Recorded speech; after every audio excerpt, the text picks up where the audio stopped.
దేవుడు దీన్ని బట్టి వందనాలు తెలియజేస్తున్నాను. ప్రతి ఒక్కరికి కూడా చిన్న సాక్ష్యం ఉంటుంది. ఎందుకంటే ఏదో సమయంలో దేవుడు మనల్ని ప్రతి క్షణం కూడా కాపాడుతూ వస్తూనే ఉంటాడు అన్నమాట.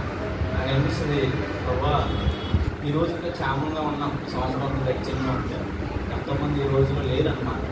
కానీ మనం ఉన్నాం దేవుడు గొప్ప అన్నమాట.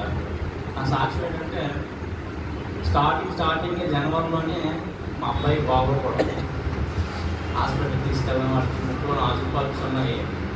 ఆ ఇబ్బంది ఏంటంటే ఎప్పుడు కూడా చూడవచ్చు, అబ్బంది అనుకోకూడదు. ముక్కు మీరు ఓపెన్ చేసి చూస్తే ఒక పక్కన మూసిపోయి ఉంటుంది, పూర్తిగా ఓపెన్ అయి ఉండదు అనమాట, ఒక సైడ్ ఓపెన్గా ఉంటుంది అనమాట. దానివల్ల ఏంటంటే తరచు అలా జ్వరం వస్తూనే ఉంటుంది. జలుబు వస్తే జ్వరం కూడా వచ్చేస్తుంటుంది అనమాట. ఇవన్నీ ప్రాబ్లమ్స్ ఉంటాయి, ఆర్థిక ఇబ్బందులు ఉంటాయి.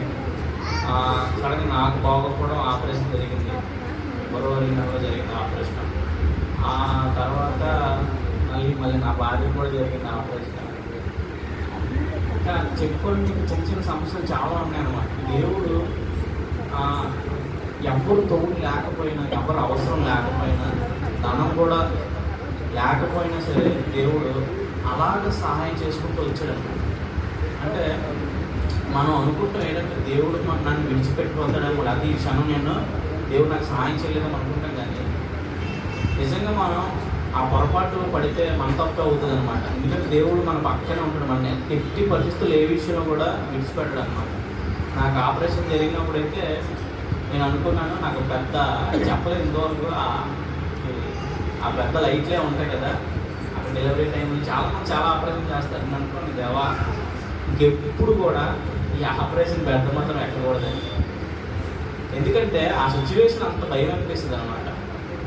డాక్టర్ నేను మాట్లాడుతున్నాను, డాక్టర్ ఆపరేషన్ చేశాడు, కానీ నాకు అంత భయం అనిపించింది అనమాట. అంత బాధ, అంత భయం అనిపించింది. ఎప్పుడు కూడా ఈ ఆపరేషన్ బెడ్ ఎక్కకూడదు, ఒకటే ప్రార్థన చేసుకుంటే దేవుడు ఏదో జ్వరం వస్తే ట్యాబ్లెట్ వేసుకోవాలి, ఆపరేషన్ బెడ్ మాత్రం ఎక్కకూడదు. ఎందుకంటే అంత భయం అనిపించింది అనమాట.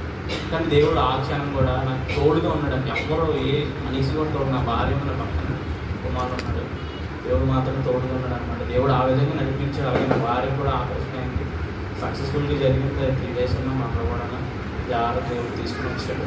ఇంకా ప్రాబ్లమ్స్ ఉన్నాయి. నేను ఒకటే రిక్వెస్ట్ అనడానికి, నాకు కొడుకు గురించి ప్రార్థన చేయండి. జలుబు వల్ల తరచూ జ్వరం వచ్చేస్తుంటుంది అనమాట. ఆ డాక్టర్ని అడిగితే 13 years రావాలి, ఆపరేషన్ చేస్తాను అన్నాడు అనమాట. ఆ ప్రాబ్లం నుంచి బయటకు రావాలి. అలాగే సంఘం కొరకు ప్రార్థన చేస్తాను. దేవుడు ఇచ్చిన సాక్ష్యం జీవించాలి.